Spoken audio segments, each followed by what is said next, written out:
Okay, so David Webb, thank you for joining us all the way from South Africa. What My what time is pleasure. it? What time is it there? Right now it's 9 a.m. where I am in the It Eastern. is 4 p.m. My Okay, day is closing up, friend. there you go. Well, thank you for making some time. Absolutely. So, for those of the men tuning in who may not be familiar with who you are, your family, and what you're doing in South Africa, could you just share a little bit about who you are and your family?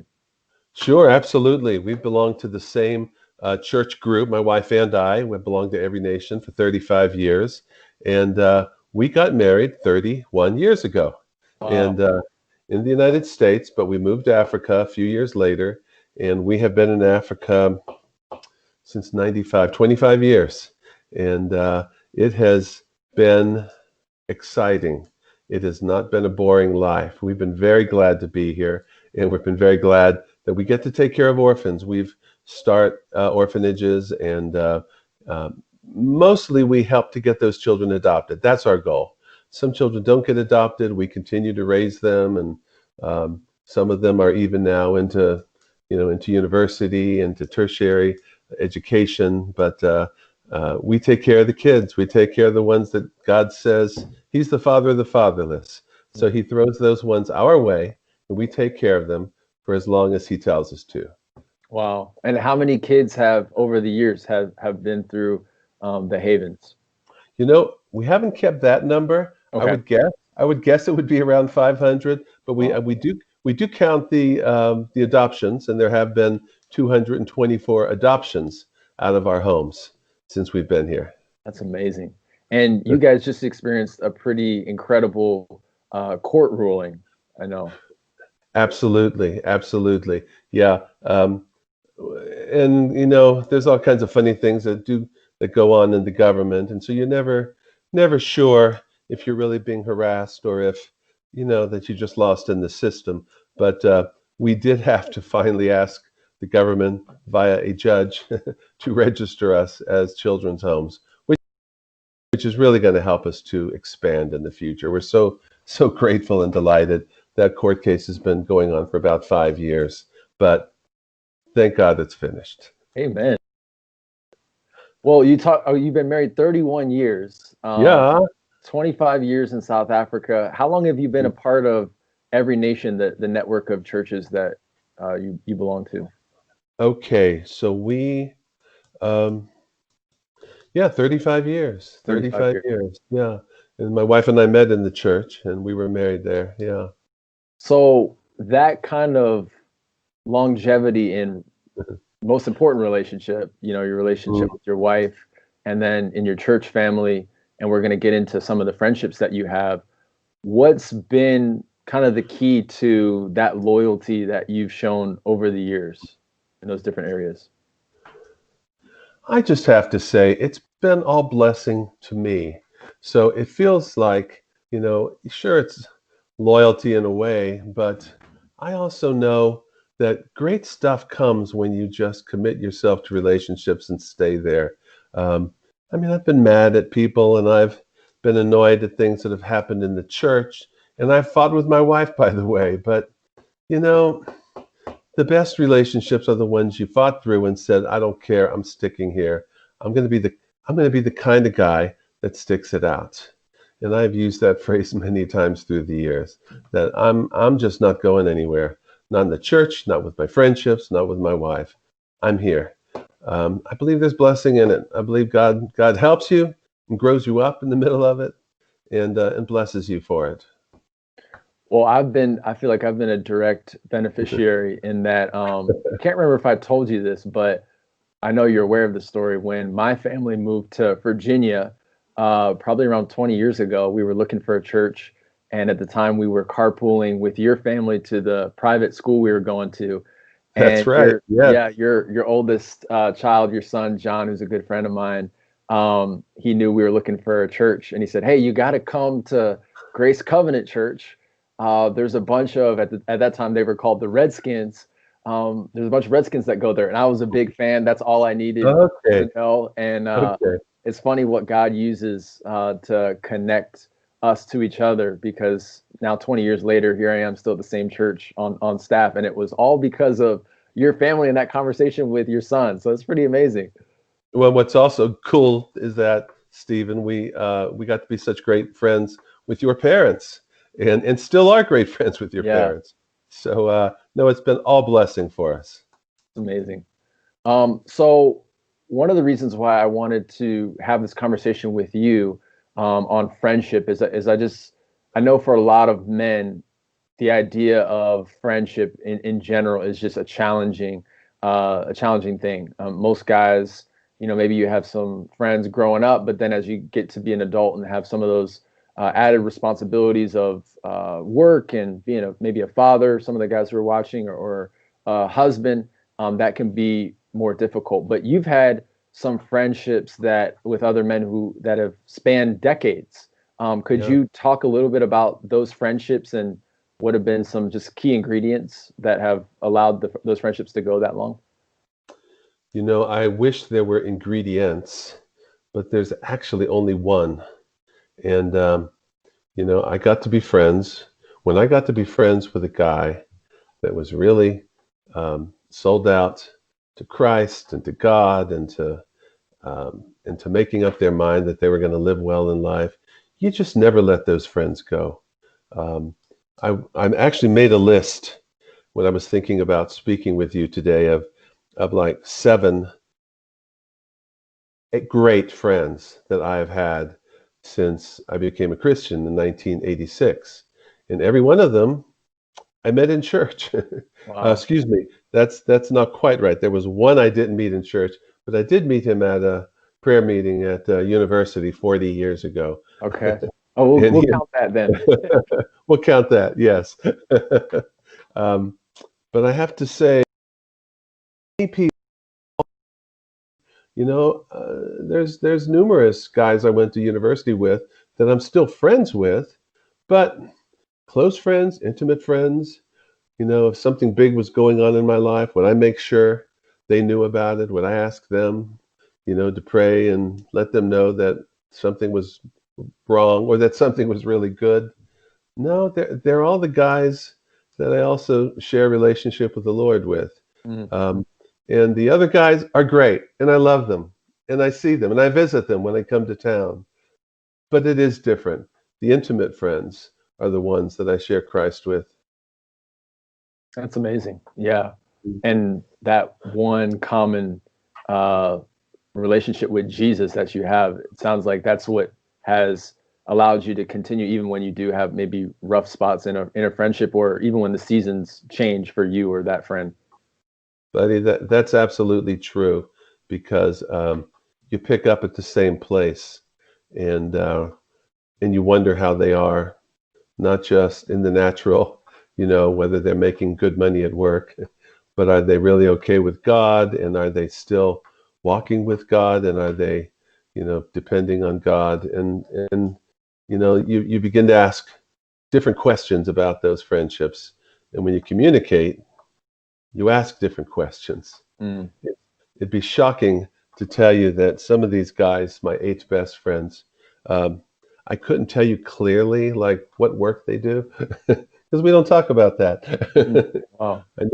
I know they've got jobs. I know they go to work, but so most of them I do, but several actually don't know because that isn't what we talk about. Yeah. Wow. So you hear from some men that maybe they don't have time for friendships, or they Mm, have their wife or they have their girlfriend. Um, yeah. do you see any kind of problem with that line of thinking? Mhm. Just that someday you're going to need a guy friend, and it'd be really good if you knew in advance who that was. Um, it's great to say, yeah, I have a great relationship with my wife. We have a happy marriage.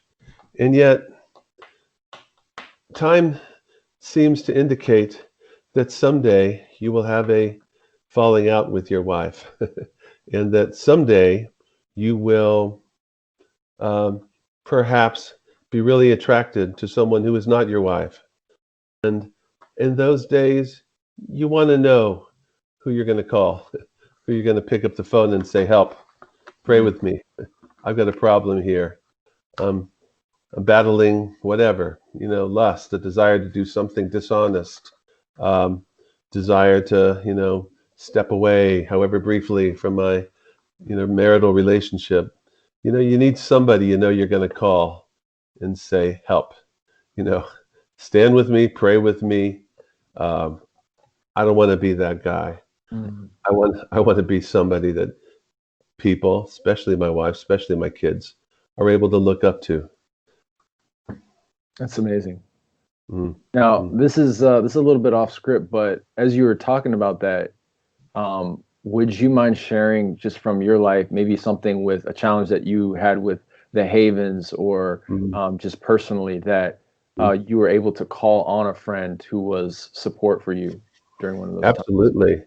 I'll never forget 19, let's see, no, it was 2001. I was here in South Africa, and I'll just share something that I know that most men can identify with. I was just really battling lust. And, you don't want to talk to your wife about that.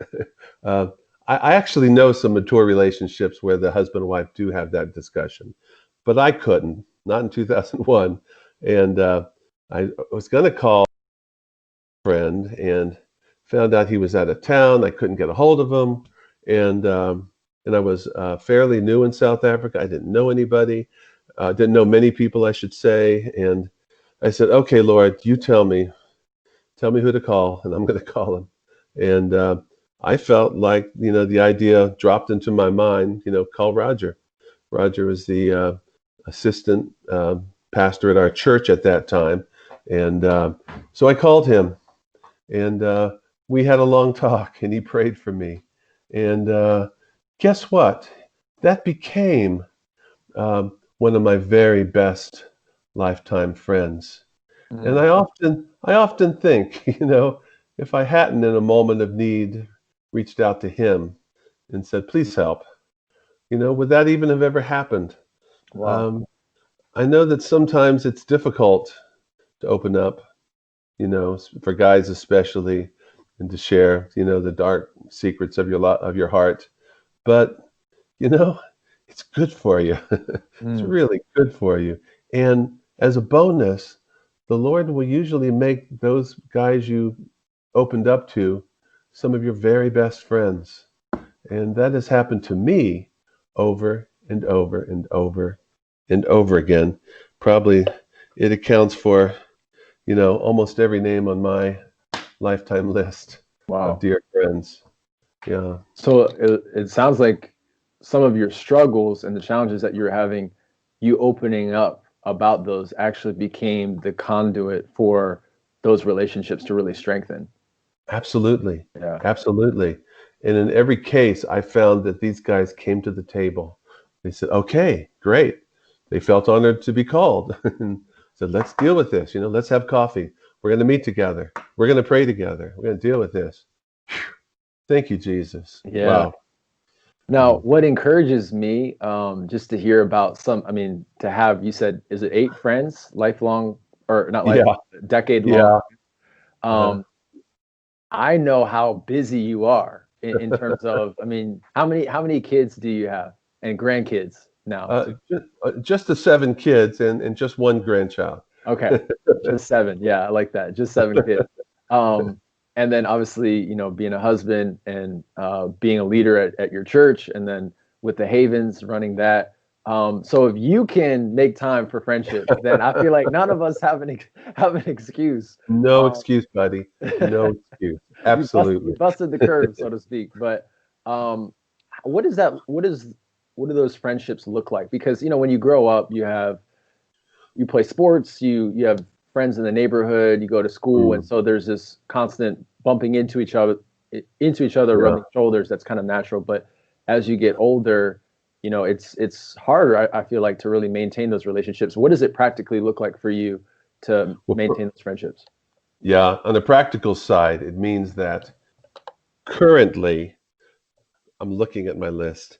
Currently, there are 2 guys that I actually really see all the time, and that we actually can look each other in the eye and ask serious questions.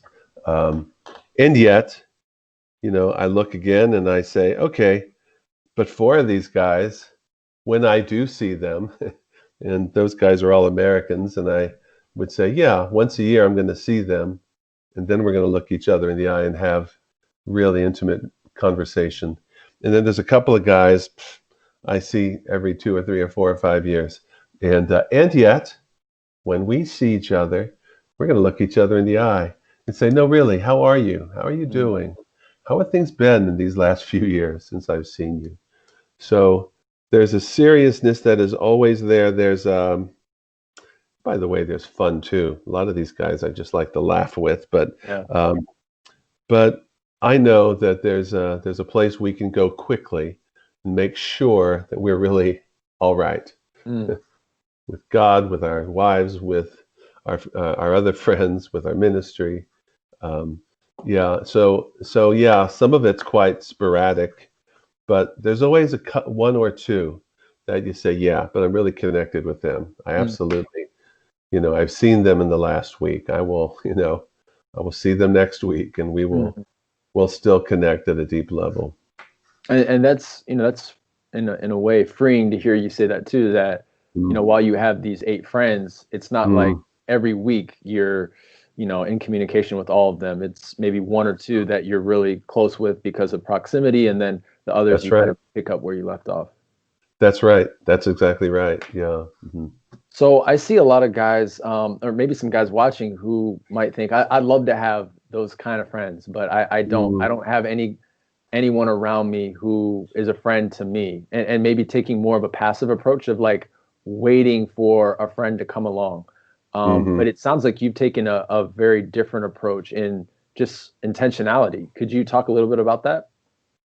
You know, I always just when I look back at these guys, I think I was in places where I needed to talk to someone, and I would just pray and say, God, who do I talk to?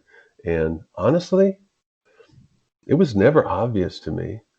Um, the guy who has been on this list the least amount of time, only 20 years, um, has um, I started praying with him. I knew I needed to start praying really regularly with somebody over issues in my life. And on a Sunday morning, I saw him, and I thought, "Oh man, I got to catch him. I got to ask him if we could start praying together." And he started running toward me, and he ran up to me and he said, "Hey, how you doing?" And I said, "I'm so glad you came. I really want to ask you something." He said, "Yeah, I really want to ask you something too. Could we start praying together?" And I said, yeah, sure." Wow, that's But incredible. he had a need and I had a need, and God had already been talking to both of us about, how to meet that need. So sometimes it's somebody right around you and it's obvious, but if it's not, God doesn't hide from us. Mm, Just ask him. And I have to admit, sometimes I've hesitated to, share with people. You're going to share. You want people that you can be real, authentic with, that no matter how bad it is, you say, well, nonetheless, I'm going to tell them. They're going to know. mm, And so, you don't pick those people yourself almost. You mhm. wait for you wait for God to kind of shove you in a certain direction. And you say, yeah, okay, great. This makes sense. Cross my fingers, here I go. I think Yeah. this is going to be another great friend, but let's see what happens. So it's almost like there's a partnership in that God is really leading you to that person who could be a friend, but you have to Hmm. be one listening to him for that direction, and two actually act when he does, put that Yes, person on your heart. that's right. That's right. I don't think I was trying to remember earlier, have I ever gone wrong when I did that? I don't think so. Mm, And maybe that just shows how reticent I am about starting new friendships. But um, sometimes I'll really wait a long time till yeah. I just feel like, no, I've got to reach out to somebody. But the best way to reach out to anybody is to say, you know what, I've got a need. I'm hoping you can help me with. Could we get together? Could we talk? Could we have a coffee? Could we just chat on the phone? And most people are flattered when you say that. Like, wow, he wants to get my advice. That's cool. I want to, sure. Um, especially, if you're hanging out in church crowds, they're not going to think you're weird. They're going to be like, oh my gosh, this guy really wants to get my advice. Mm. Yes, I'm there. Let's do this. Yeah, I Um, love that because that's so practical. Because mm, you might be thinking like, what's that first step? And it could be as simple mm, as asking a guy to get coffee, like you said. And I love something else that you said about prayer. I mm. think of one of my really close friends. We God put it on my heart to just start praying for the men at the church, and Okay. he's the men's pastor. So I just approached him about praying, and so we Hmm. just started praying on Wednesdays for 30 minutes. And when I reached out to him, primarily I had in my mind the need to pray for men. But what Mm, happened over the course of years is the most valuable thing is the friendship that was wow. really birthed through prayer. And I think I love what you said because I think God Mm, uses that to really knit souls together in a unique way mm. in the life Yeah, of. I agree. Absolutely. So, what do you do? You talked about some of the friends who live in America. You're in South Africa. So, Yeah. when there are those major life transitions, maybe a guy's single and he's about to Mm, enter into marriage, or someone's moving away, and the dynamics of a friendship is going to naturally change just because you're not seeing each mm, other as much, or you're entering into that new mm. season of life. What does that look like? How do you navigate just Yeah. the change of a season or location? Yeah. I want to tell you a story about when I came to Africa in 2001. Um, well, we were in Africa before that in Kenya, but in 2001, as we were coming to South Africa, to the Republic of South Africa, I remember being in the States and thinking, God, I know we're called to be back in Africa, and we are definitely going. We're called to go, and I said, gosh, God, I am just really going to miss my friends. I am really, Lord, you've given me great friends, and I just rely on them, and I'm just going to miss them so much. And I could almost hear God laughing, and I swear it was like the audible voice of God saying, "You haven't even met your best friends yet. They're all Mm, in they're all in Africa." wow. I always remember that God goes ahead of you. He knows what you need. He knows the kind of friends that you need, and they're there. They're somewhere in your vicinity. Mm, Believe that they are. He wouldn't have let you get where you are unless you've been living a totally rebellious life. In general, God's got you where there are great friends for you, for your wife, for your kids. Um, so, ask him then, okay, so where are they, God? Help. yeah, Yeah. that's good. Okay, last question. Yeah. Obviously, we're passionate about helping guys connect with Jesus and this conversation with other men. Can you think of any examples from Scripture that have been encouragement to you? Examples of friendship. Yeah. Well, the obvious one I always think of is Jonathan and David. 1 Samuel 18:3 says they covenanted with each other. It said that Samuel covenanted with Jonathan because he loved David as he loved his own soul. And remarkable thing, the things that they said to each other, how they stood up for each other, how they supported each other. Um, Really remarkable. Today, of course, in popular culture, we might call it a bromance. I like that. uh, um, I also learned a new word recently. It's called homosocial. A Homosocial. Okay. homosocial, it's not a homosexual, it's a homosocial. Okay. It, it's a guy that knows how to relate to men and Mm. uh, enjoys it and pursues it. But it's not just the guys who, go drinking and watching sports on a Friday night or a Monday night. It's actually, guys who really get that relationships with men are valuable, Mm. and that they're worth taking time for. Uh, or you could just say bromance, but whatever. We got a cultural term and a technical term. I like it. We can go with both of those. Well, David, thank you so much for taking this time and just for the man that you are. I know I consider you just a spiritual father, and I know there's so many men who do.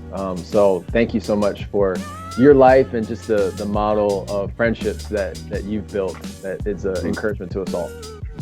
Okay, my friend, I would just want to say as we close that I see you on Facebook, and I think you are really smart. You've got a great group of guy friends around you.